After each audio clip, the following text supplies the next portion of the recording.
Have you ever woken up feeling like something's just off? Maybe you're surrounded by family, friends, or a comfortable home, but there's this quiet sense that your spark, that joy you used to feel, is slipping away. If you're nodding along, you're not alone. As we move into our 60s, 70s, and beyond, life can throw curveballs that make happiness feel harder to hold on to. But here's the good news: you have more control over your joy than you might think. Sometimes, it's the small, sneaky habits we fall into that dim our light, and the great thing is, we can change them. Welcome to today's video, where we're diving into something that matters deeply: how to protect and boost your happiness as a senior. Specifically, we're going to talk about 5 common mistakes that so many of us make without realizing they're stealing our joy. These aren't big, dramatic errors, they're everyday habits that creep in and weigh us down. By spotting them and making a few simple shifts, you can feel lighter, more connected, and genuinely happier. Whether you're 60, 75, or 90, these tips are practical, doable, and designed to fit into your life right now. So, grab a cup of tea, get comfortable, and let's get started with the first mistake. One of the biggest happiness killers for seniors is letting isolation sneak into our lives. Now, I'm not talking about choosing to enjoy your own company. There's nothing wrong with that. I mean when we start pulling back from people, even just a little, without meaning to. Maybe you've stopped going to that weekly book club because it feels like too much effort. Or you've been saying no to coffee dates with friends because you're tired or think they're too busy for you. Over time, those small choices add up, and before you know it, you're spending more time alone than feels good. Research shows that social connection is like oxygen for our emotional health. Without it, we start to wilt. Loneliness can creep in, and it's not just about feeling sad. It can zap your energy, make you less motivated, and even affect your physical health. So, how do we fix this? It's simpler than you might think, and you don't need to overhaul your entire social life. Start with one small step: reach out to someone this week. It could be a friend you haven't talked to in a while, a neighbor you wave to but don't really know, or even a family member. Send a quick text, make a short phone call, or invite them for a walk. If that feels like too much, try joining a local group that matches your interests. Maybe there's a gardening club, a senior center with card games, or even an online community if getting out is tough. The key is to make one connection, no matter how small, and build from there. For example, my friend Margaret, who's 72, felt like she was drifting away from her social circle after her husband passed. She started attending a weekly knitting group at her library, and just those 2 hours a week gave her new friends and a reason to smile. You don't need a packed calendar, just 1 or 2 meaningful connections can make a world of difference. Now, let's move on to the second mistake, which is something so many of us do without even realizing it: dwelling on the past. It's natural to look back on our lives, especially when we've lived through so many rich experiences. Maybe you think about the what-ifs. What if you'd taken that job, moved to that city, or patched things up with someone years ago? Or maybe you're replaying moments where you feel you fell short. Those thoughts can feel like they're just part of aging, but here's the truth: when we spend too much time in the past, we're robbing ourselves of the present. It's like trying to drive a car while staring in the rearview mirror. You're not going to enjoy the road ahead. The fix for this is to gently shift your focus to the here and now, and one of the easiest ways to do that is through gratitude. I know, gratitude might sound like a buzzword, but it's powerful and practical. Try this: every evening, take 5 minutes to write down 3 things from your day that made you feel good or brought you a bit of joy. They don't have to be big. Maybe it was a warm sunny afternoon, a kind word from a cashier, or the taste of your morning coffee. If writing isn't your thing, just think about them before bed. This small habit trains your brain to notice the good stuff happening right now, which crowds out those heavy thoughts about the past. For instance, my neighbor Tom, who's 68, used to get stuck thinking about his old career and missed opportunities.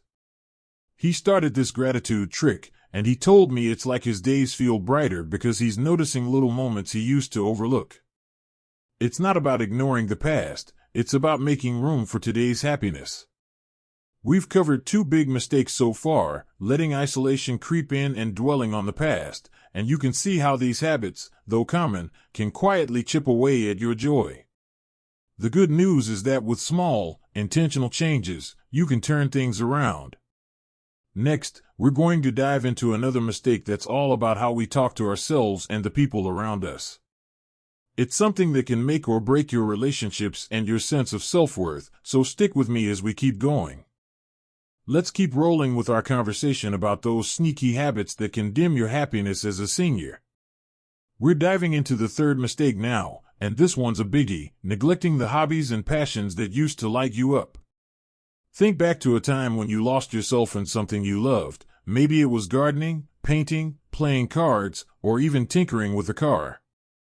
Those moments didn't just pass the time, they gave you a sense of purpose, didn't they? But as we get older, it's so easy to let those things slip. Maybe you've told yourself you're too old for that now, or your hands aren't as steady, or you just don't have the energy. Whatever the reason, when we stop doing the things that bring us joy, it's like turning off a piece of our heart. That spark fades, and it can leave us feeling a little empty, even if we don't realize why. The good news is you don't have to let those passions stay in the past, and you don't need to be as spry as you were at 40 to enjoy them. The fix is to carve out just a small pocket of time, say 30 minutes a week, to reconnect with something you love. If your old hobby feels out of reach, try a simpler version or something new that scratches the same itch. For example, if you used to love painting but arthritis makes it tough, you could try watercolor pencils, which are easier to handle, or even digital art apps on a tablet. If you were a card shark but don't have a group to play with anymore, look for online bridge or poker games. There are tons of platforms designed for seniors. My cousin Louise, who's 76, used to spend hours in her garden, but when her knees started acting up, she switched to container gardening on her porch. She grows herbs and flowers in pots, and she says it's like her soul gets a little sunshine every time she tends to them. The point is to find one thing, no matter how small, that makes you feel alive again. Start this week, pick one activity and give it a try. You might be surprised how much joy it brings back. Now, let's talk about the fourth mistake, which is all about how we handle the people in our lives, specifically, avoiding tough conversations. As we age, relationships with family, friends, or even neighbors can get complicated. Maybe your kids don't call as often as you'd like, or a friend said something that stung, and you've been carrying that hurt. It's tempting to just let it go, to avoid rocking the boat. Confrontation isn't fun, and we often think staying quiet keeps the peace. But here's the catch: when we bottle up those feelings, they don't disappear. They fester, turning into resentment or distance that chips away at our happiness. And deep down, those unresolved issues can make us feel disconnected, like we're not being heard or valued. So, how do we fix this? It's about having those tough talks, but in a way that feels manageable and kind. You don't need to storm into a big confrontation, just start with one honest, calm conversation. Pick a time when you're both relaxed, and focus on how you feel rather than pointing fingers. For example, if you're feeling ignored by your adult kids, you might say, "I've been missing our chats lately, and I'd love to catch up more." How can we make that work? This opens the door without making them defensive. If it's a friend who's hurt you, try something like, "I felt a bit off after our last talk. Can we clear the air?" My friend Robert, who's 70, had a falling out with his son over a misunderstanding. Instead of letting it sit, he invited him for coffee and just laid it out gently. They didn't solve everything in one go, but that talk got them back to texting regularly, and Robert says it's like a weight lifted off his chest. The goal isn't to fix everything at once, it's to take one step toward rebuilding trust. This week, think of one relationship where a small, honest talk could make a difference, and give it a go. It's not about being perfect, it's about showing up for yourself and the people you care about. We're making great progress here, peeling back these habits that hold us back from the happiness we deserve. We've talked about reconnecting with hobbies and facing tough conversations head on, and you can see how these small shifts can open up so much joy. Next, we're going to wrap up with the fifth mistake, one that's all about how we treat ourselves and the surprising impact it has on our daily mood. Stay with me as we bring this all together.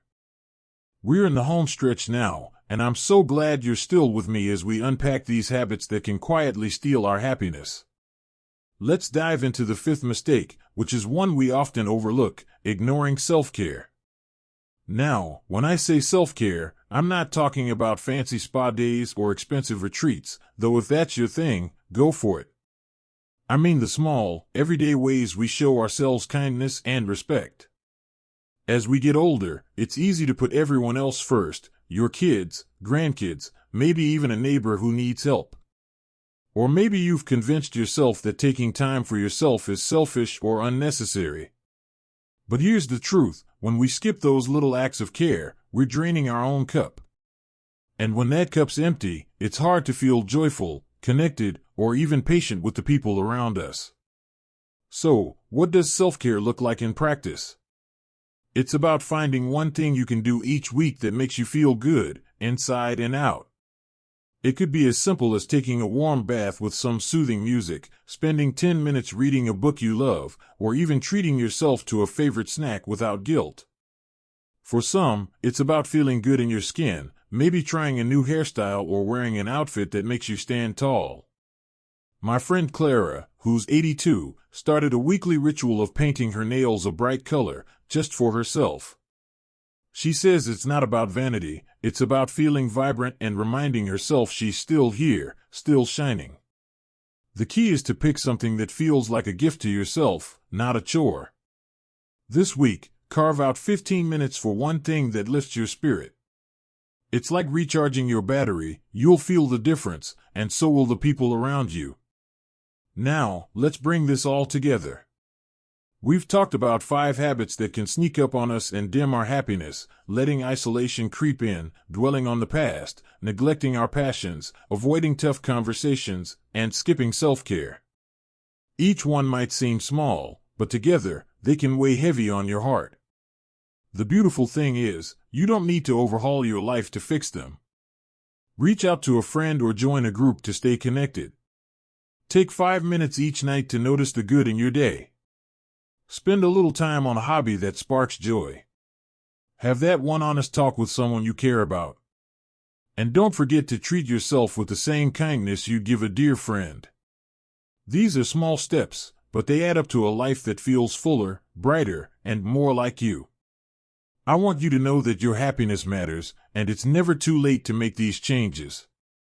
Whether you're 60, 75, or 90, you deserve to wake up each day with a little more lightness in your step. So, try one of these fixes this week. Maybe start with that phone call or that moment of gratitude, and see how it feels. I'd love to hear about it. Drop a comment below and share what you're going to try, or tell me about a habit you've already kicked that's made a difference. Your story might inspire someone else watching this. If you found this video helpful, please give it a thumbs up. It really helps us reach more people like you. And don't forget to hit that subscribe button for more tips on living your best life as a senior. We're in this together, and I'm cheering you on. Here's to finding more joy, one small step at a time. See you in the next video.